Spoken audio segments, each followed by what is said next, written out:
Yo guys, what is going on? Nickname is just Yellow, and today this Norwegian hardcore PC gamer is gonna talk about a couple of the basics of the mental game, alright? One of the, as far as I can tell, the least spoken of concepts of Counter-Strike Go, okay?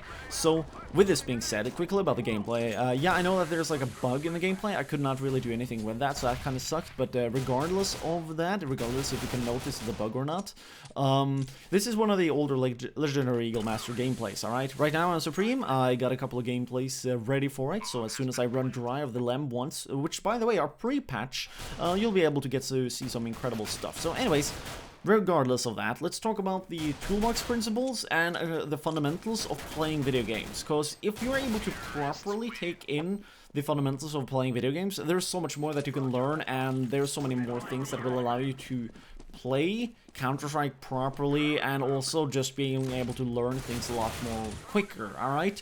And by quicker, I mean like, even if it might not seem that way, and even if it might not have worked in the past, or maybe you're just playing a lot of fucking video games and you're not noticing these things, and they will make the difference even if you're just recognizing them, because it will make you think of these smaller details, and you'll actually take more notes of what is important rather than what is not, alright? So I like to call this the toolbox principle, and it's how your brain works in terms of remembering things, but what I rather want to highlight is the true value of these things, alright? So to make things a little bit more clear, when you were really young, you know, just like everybody else on this planet, you could probably not do too many things in your life now, could you? So if you then are imagining that life were like a game, you would be relatively sucky at it. Let's say that you were to add an ill rank to reality, you would probably have a really shitty rank then, right? But as you grow, you are able to utilize the resources that you have better. You know, you're growing taller, I would assume, you know. You're being able to do whatever the hell you can do with your hands more effectively, and as you actually get hands-on with tools, you go to school and you learn the basics of society, and you're able to make friends, you learn all these social interactions, etc. Now your brain are evolving what I like to call the toolbox principle. You're getting more tools in your brain that you have learned that you can now apply to other case scenarios, in which even if you don't really know anything about the time and place of certain things, you can now just, you know, on the fly improvise, and you are, you know, voila, being able to do something that you normally would maybe not be able to do. So when you then are talking about and thinking about Counter-Strike, it's this exact same thing, only that it's a video game. It's completely unserious, at least, you know, at the most normal levels, you know, fucking matchmaking is not serious whatsoever. But all of these kind of things, they add up if you just think of things in that kind of sense, alright? So whenever I make any decision in the game, I'm thinking of it like a move, like, as if I'm a fucking Pokemon, alright? Yellow used Rush on, you know, B water. He decided to toss a nade at that angle and then spam the wood because he had predicted that the enemy could rush, and it's super effective. You know, like, that's a fucking move. I know that at that time and place I could do that.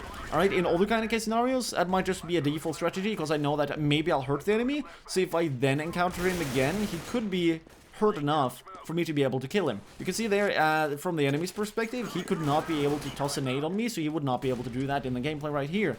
Another thing here, for example, is that the Tech 9 is just incredibly fucking strong, so me running here and spamming them down with the Tech 9, that absolutely wrecked them in the pistol games right here, I mean rounds, but as you can see, that move, I mean, again, now in that move I was relying on a relatively overpowered Tech 9, but regardless if it's overpowered, I mean, this is pre-patch, of course, but still, if you keep on playing like this and you think of all the negative things when you die, as you can see in the scoreboard statistics down in the middle, I'm making a lot of bad decisions as well. Like, I'm not fucking immortal, what gibberish is that? But as I keep on playing, I learn myself smaller, clever tricks, and as I keep on playing then, I become a more and more annoying and just absolutely tough enemy to deal with, alright? If you people were to meet me in a 1v1 arena, for example, I would be one of the toughest people that you could meet. Like, it's not just because have been able to finally get good at the game, but it's because I've just played the game so much. I can do so many things against you, you might not even fucking know what I am going to do, in which I will just outskill you, even if you would be more skilled than me.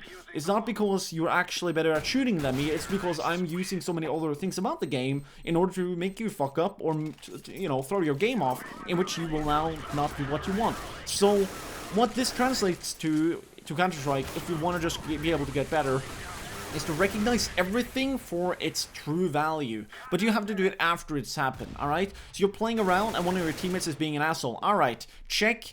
Asshole teammates are not cool. You should probably avoid him, block him, or just play without him. Like, disregard his annoyingness, because at least then you get to play, even if he's being an asshole. If you're able to run around some kind of corner and spraying down 3 people, try and understand why that worked. Because if you then know that, maybe you can be able to either perfect it, or you can be able to not fuck it up the next time it might happen. If you are getting double sprayed down, for example, I think that happened in this gameplay right here, try and understand what made those 2 teammates get sprayed down, and try and avoid that for the future, alright? When you're watching the best of the best players play Counter-Strike, they're just doing so many fucking detailed, crazy things. This all is based around what I like to call the toolbox principle, and as you keep on playing, these are the smaller details that will separate the very, very best players from the just really absurdly good players, in which it do matter in the end of the day, because a champion will only be able to win if he can actually be able to kill the enemy, and if so, a millisecond will be what splits him from hitting the enemy instead of getting hit, so be it, because, you know, he is alive after all. So hopefully people enjoy this video, and hopefully that taught you something about not taking video games too seriously, and how to practice them better, but also how to, you know, take note of important details more. So anyways, thanks for the support, people, to the Patreons and other donations, and all those crazy things. You people are absolutely amazing. Here we got 2 videos that you might consider to check out. Anyways, have a nice day, and don't be beastified when you play.